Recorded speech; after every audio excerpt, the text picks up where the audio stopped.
Sports 56. Here is your host, the voice of the Tigers, Dave Woloshin.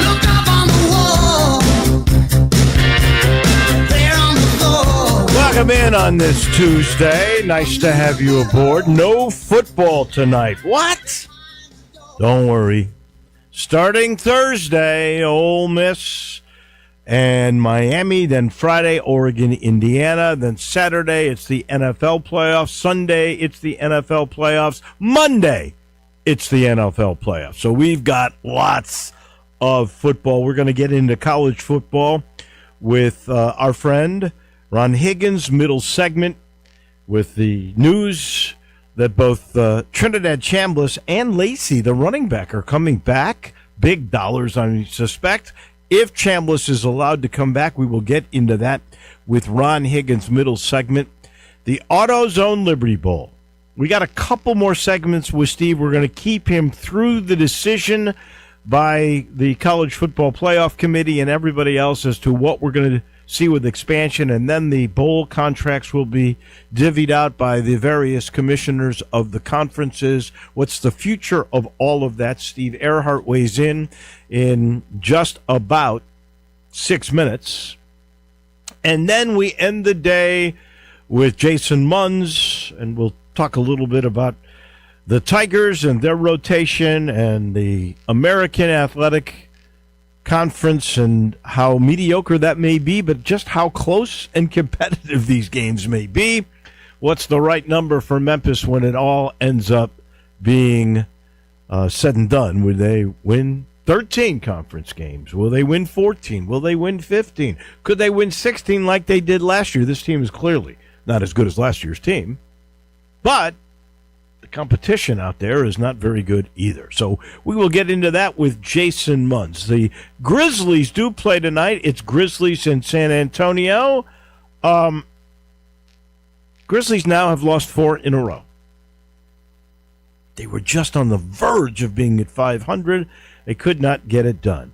Will Cedric Howard play? He got hurt early second quarter, was having a fabulous game, and the rookie, I don't know.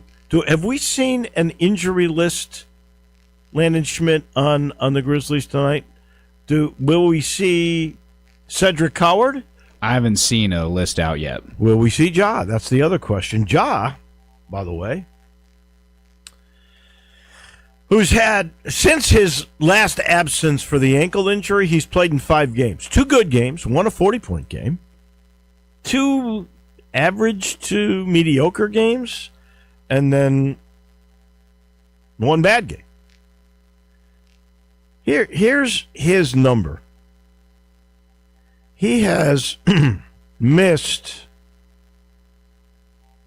out of 199 games, he has only played in 77 of the last games that were out there. In other words, it's almost 200 games, and he's only played in 77 of them. It comes to 39%.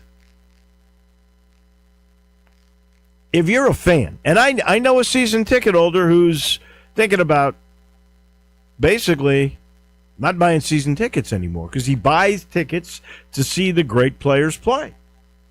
Last game, Ja didn't play. Obviously, Edey's not playing. But it was Ja that really ticked him off when Ja didn't play, and it was a minutes restriction at the time. And then they're taking guys out. They took Ja, they took Coward out, they took Triple J out a whole bunch. I'll get to that in a second. And he goes, why in the world, and the same thing was true of the star on the other team. He was on a minutes restriction. Why am I going to pay good money when I can watch it on TV if the guys who I'm paying to see aren't playing? And to emphasize that point, let's take a look at Triple J. He leads the team. His average out of 48 minutes a game is 30.1. Landon Schmidt, I ask you this off the cuff just to see the average guy, a little bit better than the average guy who would know. Where do you think that ranks in the league of minutes played? Here's a starter, the star with the other stars out, certainly the focal point of your team. He's playing 30.1 minutes per game. Where does that rank on the NBA list? I don't have a specific number, but I'm going to say like early mid-range maybe. It's 90th. So I was a bit off. Yeah. Wow. I mean, it's actually 91st. He plays the 91st most minutes, and that's the most of any starter on this team. And your main star plays in less than 40% of the games. That's frustrating. That is for sure. And then when you're there, these guys are getting taken out. It's absolutely insane in my estimation. We'll see tonight. The Spurs are the start of a 4-game homestand, and the Grizzlies again have lost 4 in a row, and 6 of their last 8. They were right on the verge, though, of turning this thing around. They're the underdogs tonight. I'm assuming Victor Wembanyama is playing, and Castle is playing. All that crew is playing. I hope so for those that are buying tickets to this game. I hope they get to see the Stars. But if the Spurs are 6.5-point favorites, I would suspect one of two things. Those guys are playing, or we already know Coward and Ja are out, and I'm not 100% certain on all of that. Coward is 100% out. Coward is out. Ja's questionable? He is listed as day-to-day. Day-to-day. Which probably means he's out. Yeah. Because it goes day-to-day to doubt to questionable, correct?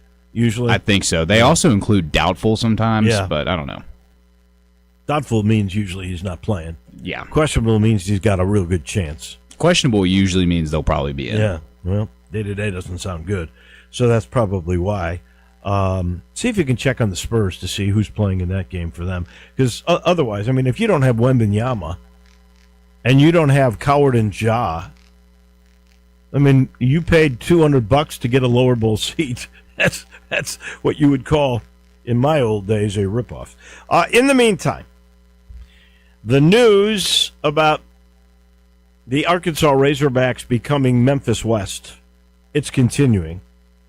So yesterday, and I was a bit surprised at this, A.J. Hill, Malachi Breland, Sutton Smith, all in the portal, all transferred to Arkansas. So I guess I'm not surprised by Breland. He's a really good player. I'm sure they're paying him good money. I think any offensive lineman makes $100,000 right off the bat in the SEC. So he's getting good money, and he's I think he's got 3 years left too. So he's a really solid get. I'm really surprised about A.J. Hill because A.J. Hill, I'd heard whispers his father was discontented with the playing time and the opportunities he was getting in Memphis. So I'm a little bit surprised that he has gone to Fayetteville. I'm equally surprised about Sutton Smith because in the end, Sutton Smith was not getting the touches that he was getting when he was supposed to be the star. In fact, DeWosier turned out to be, I think, the better back. Now, and that was with injury. I don't know if Sutton was also injured or whatever. I know Sutton, they took him out of being the starting punt returner. They stopped giving him the ball as much. They threw the ball a little bit more to him than handed it off. I'm a little surprised at that. So, good luck. It does appear, if we're going to be fair, if Arkansas is becoming Memphis West, the Tigers are becoming Southern Miss North. A lot of portal guys. I didn't count them all up, but I would say 8 at least that are coming from Southern Miss. And, Charles Huff did get a couple of other schools in there, and we're still early in the portal. You got till the 16th before it closes. You can still enter the. I guess you could stay in the portal and still come out after the 16th, but you can't enter until after the 16th. I think that's the way the rule works. So we'll have to wait and see on all that. This is interesting, and I really didn't realize this until I was listening to Greg and Eli with Blakemeyer today, and the top 2 transfer-leaning schools. In other words, the 2 schools that use the portal the most. This year, Ole Miss and Indiana. And Indiana, by the way, Curt Cignetti is off. He's become the portal king for this next year. I mean, he's setting that thing up for longevity. Wow. But both Indiana and Ole Miss were the two most portal-leaning schools, and here they are, 2 of the 4 in the semifinals. The portal, I really think the portal now is the way any even established schools, and I know Kiffin is going to change the model a little bit at LSU, but I really think now high school talent will supplement what you can get out of the portal instead of being the other way around. The portal appears to be, by all the statistics, the first priority that you should go to because you're going to get a proven guy at the level that you want him to play at. Now, some are moving up a little bit. I get that from, say, American school or a Mountain West school to SEC or an ACC school, but for the most part, you've already played at a pretty rough level, and most of the time, if you've played in the American or the Mountain West or any of those MAC schools, you've played against Power 4 schools in some of the buy game situations, so you get a sense of what they can do. As I get a sense about Family Leisure, new sales coming soon, I'm certain.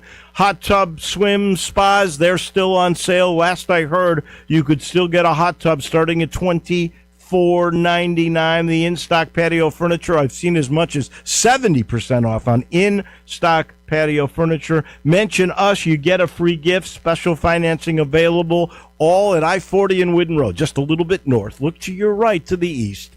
You will see Family Leisure. We go down the road to the offices of the AutoZone Liberty Bowl and the Big Cheese. The head honcho joins us now, fresh off the AutoZone Liberty Bowl between Cincinnati and Navy. All right, give me your after-game autopsy. Success, average, what was it? How would you describe that game?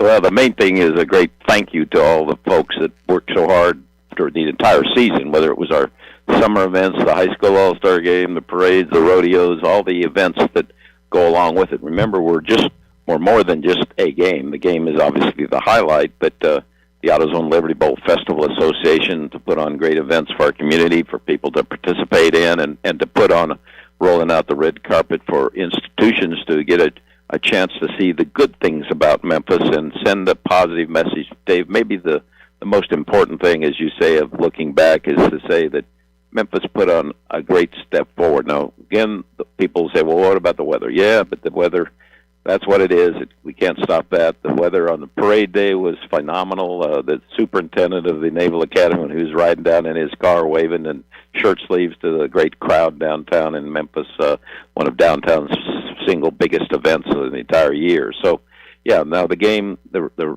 weather was difficult, but every bowl suffers through one or two of those over the time. Remember, even last year, the Sugar Bowl even got postponed for a day because of that terrorist deal. So, yeah, the weather was what it was. We can't change that. It was difficult, but under the circumstances, a great opportunity for us to showcase Memphis. And the ESPN telecast, I don't know if you've had a chance to watch it, Dave, but they did a great job. They talked about the history of the bowl. They had pictures of the days when it was founded in Philadelphia. They talked about the trophy. They talked about the gala the night before when we gave a beautiful pieces of crystals to the 2 head coaches' wives. So, yeah, it's much more than a game, and, again, successful. I'll put an asterisk there for the weather because it was difficult out there, and the folks that stayed, we appreciate you hanging in there through a very difficult weather day. Let's talk about finances of that part of it. Was that successful? I think it was 21,000 tickets distributed, or is that incorrect?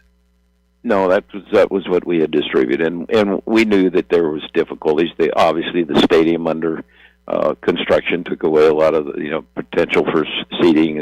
Stadium club. We lost one level of the press box, obviously, and that was a known giving in. And then obviously, Navy is a great television event for us. I don't know the event's right word, but the Navy is so well received nationally. It was an opportunity for us to feature the Naval Academy and Cincinnati. In various times they've been really good. We had them 15 years ago when we had a great crowd. This year there were some difficulties with them losing some games toward the end of the year, and then and then the opt-outs, and we can't hide from that. In college football, in its own, whether it's governance, whether it's the attitudes, those changes are going to get corrected. It's just this was probably the penultimate situation here of changes that have to, be instituted across the board in college football. So that was difficult for Cincinnati, and it was difficult for their fans to come because their quarterback, who we all saw, he would have been a top NFL choice, but he got a ton of money to transfer to Texas Tech. I know you were talking about. They say $5 million. I don't know if that's accurate, but that's the speculation out there. Yeah, and so when a star quarterback like that bails out, but my own personal opinion is that this portal baloney is going to get shifted to, I hope, and I think, towards the end of the academic year, so it doesn't get involved during the the postseason of college football. So that plan would be that, hey, you stay at school at your own school until the end of the academic, which would be May, maybe middle of May, and then the reason there was so much pressure to hire coaches, even like you were talking about with Arkansas hiring Coach Silverfield, they wanted a coach in place so that they could be ready for the portal. But now if the portal doesn't open until May, then you don't have all this pressure and all the coaches bailing out, which then led to players bailing out, and a system that is got problems. And so I'm hopeful that gets changed so that there'll be one portal in May, and then all of the coaches said, well, we have to have our team ready for spring practice. Just move spring practice into the summertime. I mean, these players are all being paid anyway. They can come in July, and most of them are coming and working out anyway in July, so that would take this pressure off of why you got to rush out and hire a coach during Christmas time, which is what was happening here in the nation. Why couldn't you just open up the portal after spring so a player knows through spring where he stands? He's seen the competition. Why couldn't you open up the portal then? Have your portal date then. And no tampering with coaches or players until after the championship game in the middle of January. That, to me, makes the most sense, other than what they're eventually going to have to go to, which is contracts, and they're going to become paid employees of the university.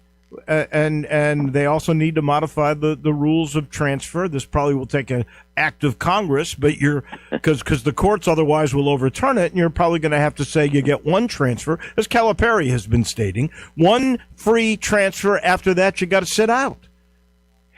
Dave, you make so much sense. We need to nominate you to be the new commissioner of college football, or the czar of college football, because what you just said makes so much sense. And hopefully people will start waking up and seeing that, rather than rushing in and say, how fast can we sign this quarterback, because I got to win immediately, and if I don't get this guy. And so you're 100% right, and that would be very close to what I was suggesting, whether it's the end of spring practice or the end of the academic year, which in most colleges is usually early in May. So we're basically talking the same thing. But Dave, I would hope that you'll keep pronouncing the Voloshin plan, because it makes a lot of sense. All right, we're going to keep this segment going through the 23rd, because that is the date that was given by the College Football Playoff Committee and by the conferences to determine whether or not they are going to expand the college football playoffs, thus change the way the bowls are, and the bowl contracts are all up, and they would be hinging on what happens by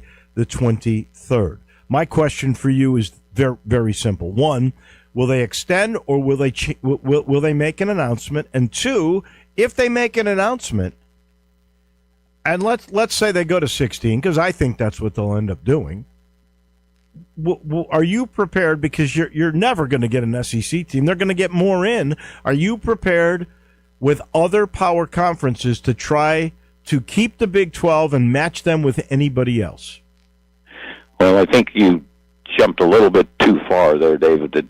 I think to get the background of what you're saying is what was in place was a renewal of the 6-year contracts, which had to be done by December 1st, 2025. And then at the last minute, the two conferences, the Big Ten and the SEC, in conjunction with ESPN, because it was ESPN's right, decided they would extend that deadline by 6 weeks till after the college championship game, which is the 19th of January. So that's why the date, the 23rd, is now the key date. And at that time, you're right, they will either have to, exercise an option in the contract with ESPN to go to 14 games or negotiate if they're going to go more than that. As you know, the Big Ten is pounding the table just because they're head-to-head against the SEC.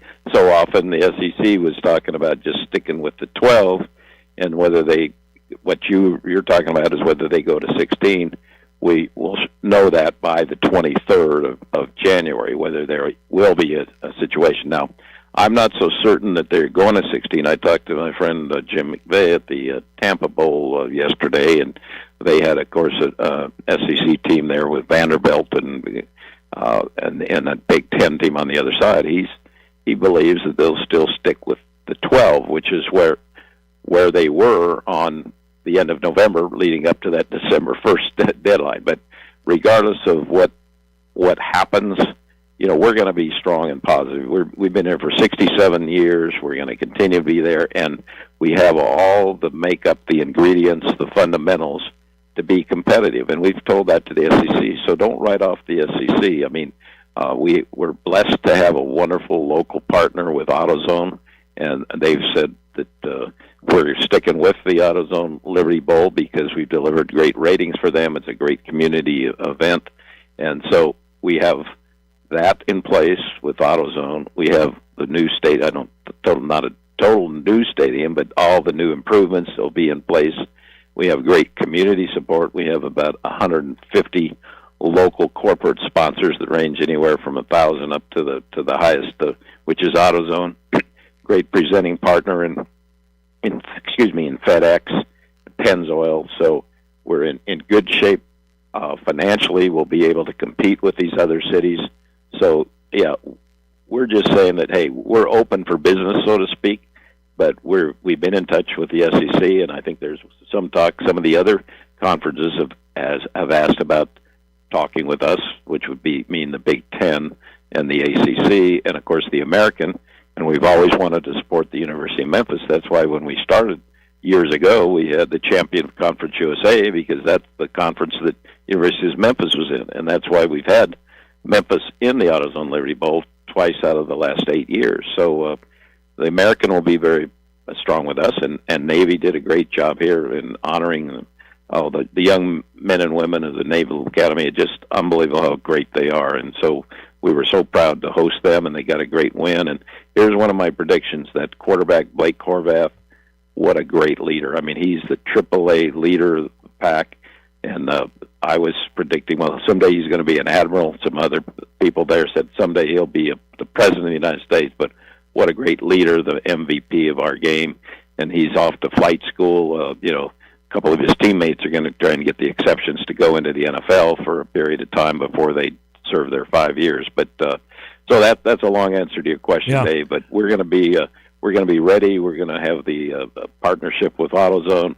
We're going to be strong going forward. Real quick. There was a story about you and the commissioner of the ACC having a conversation, and not to be negative, because I know that's what you're going to say I am, but if you look at your deal with the SEC, out of the last 6 years, did you have 3 times the SEC played in it? I think that's correct. Yeah, and Dave, we wanted to do that because we wanted to support the University of Memphis. Shoot, you're getting paid by the University of Memphis, so be strong and help the American, and don't obviously just always say that, hey, it's the SEC isn't play. But we were happy to be able to have Memphis in our game twice. We were happy to have Navy in the game, and so that worked out very well for our bowl as well as for both of those conferences. The AutoZone company, they're on board no matter which affiliation you got? We haven't been in that much detail about it because no bowl is ready to talk yet, but they've been very pleased. We've done a terrific job, and it's a great local company that supports the Memphis community. So, yeah, we have a great working relationship with AutoZone. All right. He's the big cheese, the head honcho. We'll talk next Tuesday. Maybe there'll be some more rumors and juicy stuff out there by then. Okay. Thank you, my friend. Thanks, David. That is Thank you, Steve David. Earhart from Bye. the AutoZone Liberty Bowl. We're heading to Baton Rouge. We'll talk more about the playoffs, Chambliss and Lacey and Lane Kiffin and the whole lot. That comes your way in just a minute. Start your day with Sports 56 Mornings with Greg Gaston and Eli Savoy. Weekday mornings from 7 to 10, right here on Sports 56 and 98.5 FM. Since 1948, in the alley, the Rendezvous. I'm with John Burgos. John, what's going on in the Rendezvous? Brett, after 76 years, we've decided to expand our product line. Anyone who's tasted our ribs is familiar with our vinegar base. It's now available in a 32-ounce jar. It's so good to baste or marinate all meats. I even put a little bit on turnip greens. Something we've been using at the restaurant or at our house has been the Greek seasoning. My father was a cook, but my mother was a chef, and she was the one that put Greek seasoning on everything from a Mediterranean diet or a steak. My mom used it on soup, salad, veggies, fish, any meats. It's a great seasoning and a flavor enhancer. My brother Nick figured out salt and pepper was more than just McCormick's and Morton's. He's come up with a perfect blend we use to coat our shoulders and our brisket, and he used to make it for his friends as Christmas gifts, and they loved it. All these products are available at the Rendezvous or online for shipping as gifts and in many grocery stores. And if they're not in your favorite grocery store, ask your grocer to stock it. A beloved family affair and still going strong since 1948, the Rendezvous. Unlock your new go-to spot, Codes Dispensary in Steele, Missouri, just over an hour from Memphis. When you're ready for a legal, reliable option, they're right up the road. Explore the full menu of top-shelf products in-store and online. Short on time? Order ahead and cruise through the drive-thru for a quick pickup. Stack rewards while you stock up with Club Codes. Earn points for every dollar spent. Codes Dispensary, now open in Steele, Missouri. Supreme cannabis that's worth the drive. Learn more at CodesDispensary.com. That's CodesDispensary.com. I'm Gary York. I'm the service director at Lexus of Memphis. Our service department wants to be more than just a place where you get your oil changed. We do glass repair, windshield replacement, recalibration of your camera and sonar systems, even wheel repair, tire replacement, all the things you would expect from a luxury automotive dealer. Please check out our website. You can schedule your appointment, check out our specials, hours of operation, or if you'd like to do it in person, please reach out to one of our associates at 901-271-5199. Hi, folks. Bill Russell at Russell Brothers Fine Jewelers, and I hope your new year has started out in a great way. I think we're all relieved when the holidays are over and life returns to normal. And normal means that special gift-giving occasions always roll around. Over the last 5 decades, we at Russell Brothers have helped thousands of Memphians turn those special occasions into truly memorable celebrations when a small box of exquisite jewelry from Russell Brothers is opened. Beauty, quality, value, and service are what we have offered to our friends and customers for so many years, and all of that is wrapped together in the stunning jewelry you'll find at Russell Brothers Jewelers. Whether you're looking for a very important piece of jewelry for a big occasion, or perhaps just a trendy, whimsical piece to make her smile, we can help you. Remember, beauty, quality, value, and service are our offerings to you every day for every occasion. Come see us at Russell Brothers Fine Jewelers, 4646 Poplar at Perkins.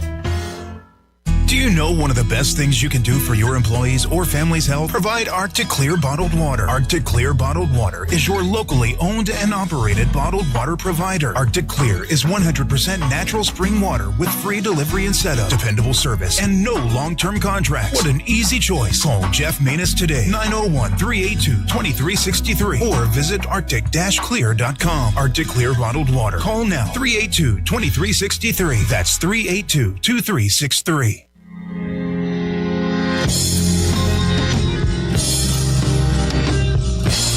Now back to Wolo and Friends on Sports 56. Here once again is the voice of the Tigers, Dave Woloshin. We had Baton Rouge. Our SEC historian Ron Higgins standing by. So the word yesterday, Trinidad Chambliss said, I got a deal. I'm going to stay at Ole Miss. I'm not moving with Kiffin to LSU. Also, we just heard the great running back, best in the SEC, Lacey. He is going to stay at home. He's not transferring either. You surprised at those moves? And I got to ask you this. I've seen the U of M get turned down on what I thought were pretty logical battles to try to get extra years of eligibility post-COVID for players. They never win. Why do you think Trinidad Chambliss deserves what would be a 6th year? It's not a junior college deal, which is a precedent. So do you think he deserves a 6th year? Good morning. Good morning. That's a good question. I think it was a medical deal with him. I'm trying to remember exactly what it was. Maybe it's like a surgery for something that wasn't football related. He tried to get a medical waiver. I think he had some sort of surgery, but it wasn't football related. And I guess that's what he's trying to push through. Can he get it through? I think he has a better chance of a medical waiver than the other stuff, probably. Well, he's got a good lawyer.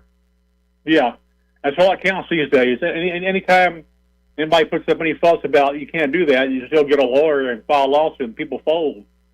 So, he's got Tom Mars as his lawyer. So, he missed the 2022 season with the respiratory issues. That's what happened to him. Huh. And that might get him through. Ole Miss is confident up. They made a deal with him to get him back, which was a good deal for them. For LSU, they would have liked to have him, but right now they're dealing with Sam Levitt from Arizona State. Hope to get him. I never worry too much about Kiffin in the portal because he finds people that other people, he signs people and you look at him and go, Well, look at Chambliss. Who would have thought a Division II guy could come in? And, and you know what's interesting, too? The stars align perfectly for Trinidad. I don't know the kid, but I see him in interviews. I certainly like him. He seems like such a good young man. Oh, yeah. But think about it. If Austin Simmons does not get hurt, and by the way, he's in the portal. If Austin Simmons, he's going to Missouri, I think he's going to. Anyway, if he doesn't get hurt, nobody knows who Trinidad Chambliss is. Austin Simmons is Wally Pipp. Nobody knows that but you, me, probably. Right. That's right. For you, beer listeners, Wally Pipp. Think Lou Gehrig. Yeah, he sat out when they was sick, and Lou Gehrig took his place, and that was it. Never cut out of the lineup again. I don't know. Austin Simmons in the portal. There's some decent quarterbacks in the portal. Portal's interesting. Everybody's going to, rebuild their team. LSU fans aren't used to having like 25 players go in the portal, but I know probably Kiffin's like, okay, well, that's 25 spots I get to fill. But I hope I'm glad Trinidad's staying. Ole Miss gave him a chance when nobody else would. Yeah, but Kiffin really did. I don't you think most people thought if he got a 6th year, he would be going to Kiffin? You thought, but they must have appealed to him. And the further you go in the playoff, the more emotional you get tied to something. Sure. And that was about as emotional a win as you could have over Georgia. The way he played. Probably one of the best playoff performances in the history of the playoffs. He looked like Fran Tarkenton on a couple of plays. He was just tremendous. Really, I still can't believe Georgia didn't play deep on that last Ole Miss drive. He threw a pass over everybody's head. But that's kind of like Ole Miss's mentality. They're gunslingers now. If you think on a 2-minute drive they're going to be throwing basically sideline stuff, you're sadly mistaken. They're going to go downfield some. But good for him, good for the other kid, and everybody will just have to carry on. But I'm looking forward to this weekend's games a lot. The decision Charlie Weis could still coach, it seems to me that is the right thing for Charlie Weis in particular. And also to a team that, was once Lane Kiffin's. I don't know how many other coaches on the offensive side is he allowing to coach in this semifinal with Miami? Yeah, honestly, I think it's. I don't know if Kiffin's putting pressure on him to stay or not. I think he said, coach if you want to coach. But I know the running backs coach. I don't think the running backs coach is coaching. I think he had him come back after the first game. Yeah, and then except for Weiss. Yeah. This time, I don't know how many are coaching. I know Weiss is coaching. I think the running backs coach is here at LSU. But LSU running backs coach went to Ole Miss, so I think he's working this week for Ole Miss. What did LSU pay Weiss to be the OC there? It was good money, right? Yeah. Was it a couple of million to be an OC? It had to be. Let's see. Let me see if I can find I want to say it was like a 3-year, $6 million deal, but I'm not 100%. $2.5 million a year, 3-year deal, $7.5 million. Yeah. Wow. $2.5 million. That's what a top-notch coordinator in the SEC gets now. That is crazy. Yeah. But not as crazy as the rumor that former Cincinnati quarterback Brendan Sorsby, who's now going to Texas Tech, where their booster Cody Campbell pays big bucks, right? He paid $1 million to a softball coach that got a national championship. He paid $4 million to their best basketball player, Toppin. And now it appears that he paid Brendan Sorsby $5 million. That's got to be the zenith, right? We can't go higher than that on one guy, can we? Well, he got him to the Liberty Bowl. He dissed the Liberty Bowl. He opted out. Apparently, there probably was a rider in there. You can't play if you want your $5 million. I know he dissed the Liberty Bowl. I mean, there must be something on film that people like because his stats aren't overly, I guess impressive. But there must be something in there that people think he's tremendous. Must be. All I know is that salary is absolutely crazy. That's insane. This is just not anything that can be sustainable. I mean, there's got to be some sense to it all. All right, let's get to the games because these are going to be terrific games. Miami against Ole Miss, that's this vaunted offense, even without Kiffin. Charlie Weiss has done a great job. That's why he's getting $2.5 million from LSU from here on out. And Miami's defense, which stymied Ohio State. Yeah. Well, Miami's defense is really, really, really good. That's gonna be Ole Miss's problem. Miami's offense has been okay. But you really don't know what you'll get from Carson Beck. The best thing Carson Beck can do is not do anything stupid and turnovers. I know everybody disses him, but all he does is win. I know. I mean, when he plays within himself, they win. And sometimes his job is to be the facilitator and not the playmaker. Basically, he's got playmakers. Get them the ball, but don't do anything crazy. And I think he really does really well at that. I mean, totally opposite of Chambliss, who just really has to make the plays. With Beck, I don't think so much. I mean, I think what Ole Miss is going to be facing is a Miami team that's going to try to control the clock. They had the ball 33 minutes against Ohio State. I think if you want to slow down Ole Miss's offense, just don't let them have the ball. I think that's what Miami's going to try to do. I mean, again, Miami's defense is probably the best Ole Miss has faced this year. I think Miami's 3.5-point favorite. I'm not counting Ole Miss out of this, man. Not at this point. I'm not either. I'm not counting them. Any of these four teams in these finals, I'm not counting them out. I know Indiana's a still team, probably the favorite, the betting favorite to win it. But you never know. I mean, you got four teams, all with transfer quarterbacks, all coaches, all Nick Saban proteges.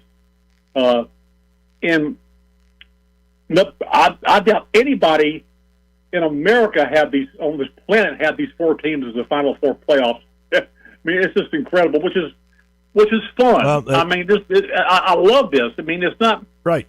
It's not your normal blue bloods. No Georgia, no Alabama, no Ohio State. You're absolutely right. This is the sign of the times. This is the portal with NIL and a guy like Curt Cignetti who's figured it out. Yeah, exactly. And so, Ole Miss. I mean, Kiffin did a great job building Ole Miss in the portal. Just a great job. And that's how you build. You build in the portal. It's very rare that you start a quarterback who you actually recruit out of high school. It just like doesn't happen much anymore. You go find a guy and you put him in your system and see how you get, and go from there.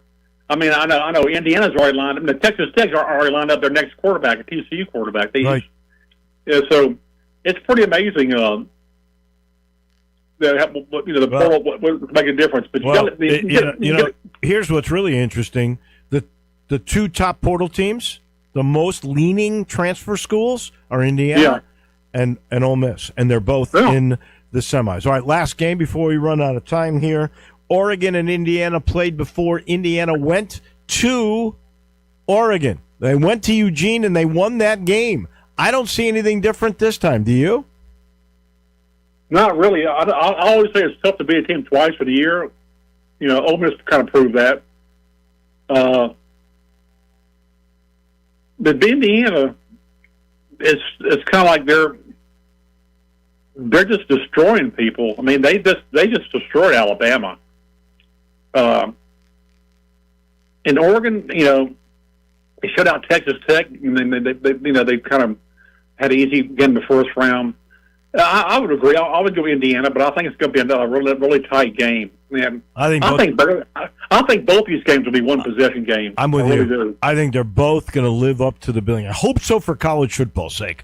I really, truly do. My friend, as always, it's terrific. We'll be talking about a national title game when we speak next Tuesday. Thank you.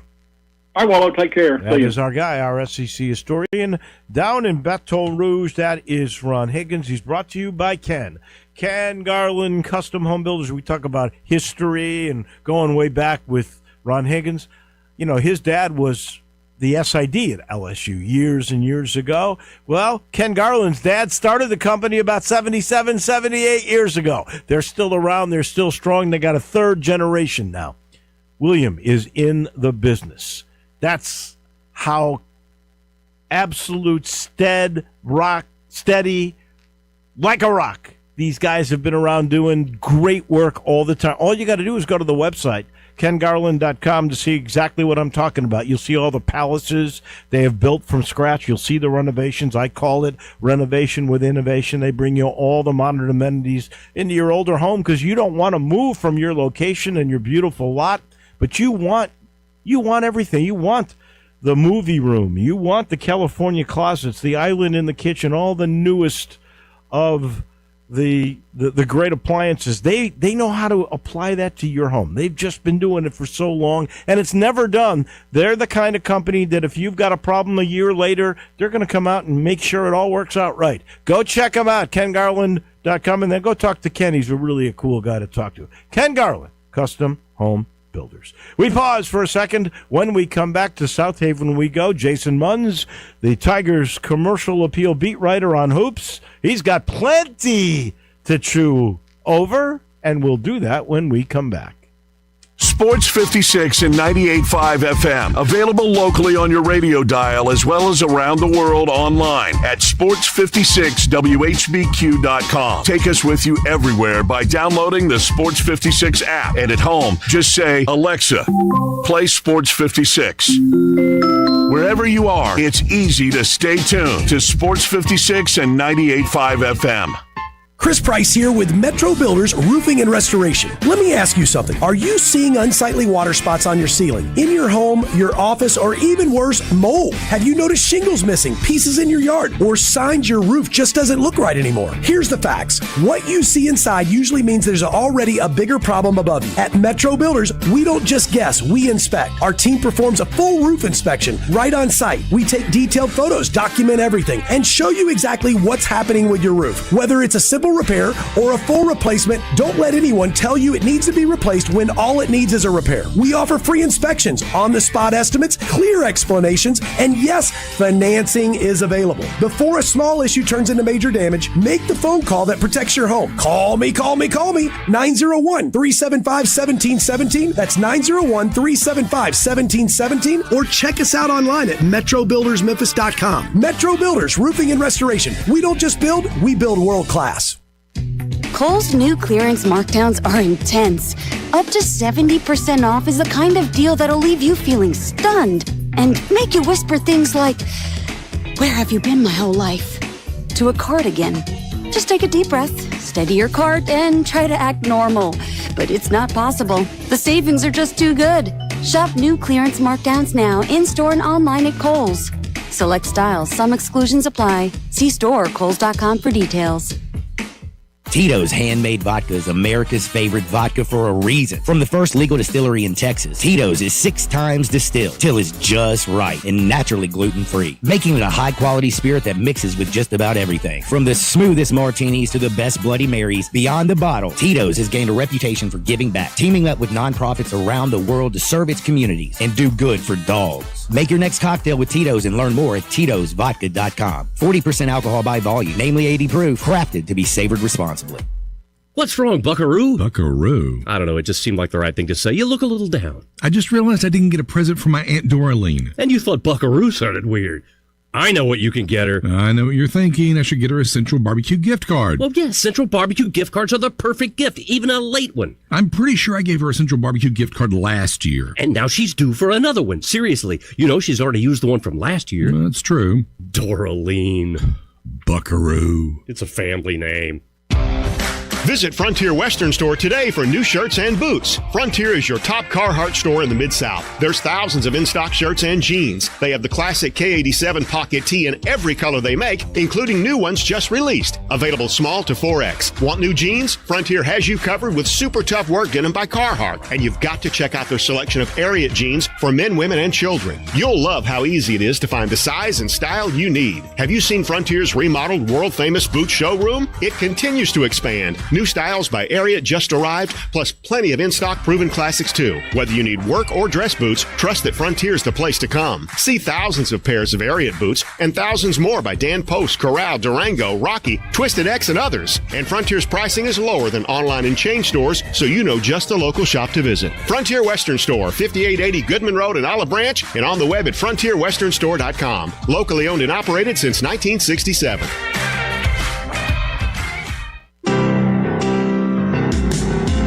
Now back to Wolo and Friends on Sports 56. Here once again is the voice of the Tigers, Dave Woloshin.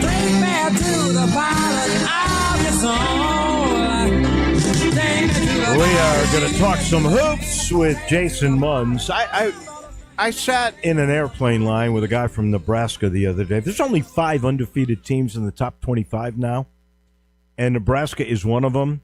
They are 15-0 on the year. This is the interesting thing. In all the years that Nebraska has been a part of a major conference, we all know how good they are in football. Nebraska, in all these years of playing college basketball, and like I say, they're 15-0. That's their best start in program history. Nebraska has never they've never won an NCAA tournament game.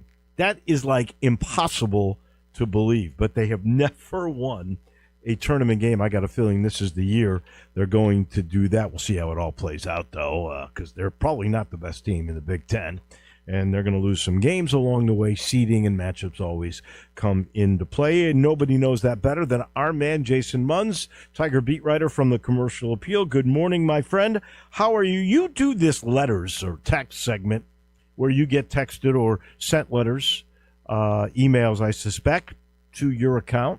Have you got some favorites over this year or the last couple of years? Good morning to you.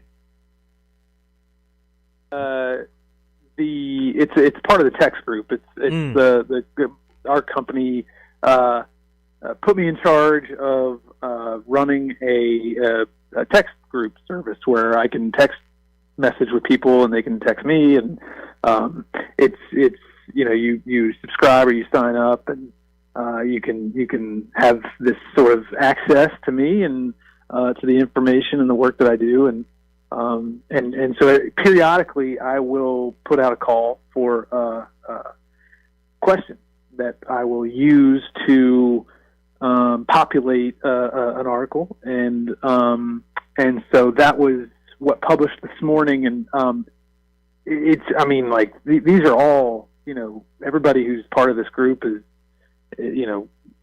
really, really like diehard Tigers fans, and they're dialed in. Really, yeah, they're dialed in. They're very smart. They're very high IQ fans, and so when I do put out a call for questions, a lot of times I'll get the same basic questions over and over again, like a handful of people want to know about recruiting, or people want to know about this or that or whatever.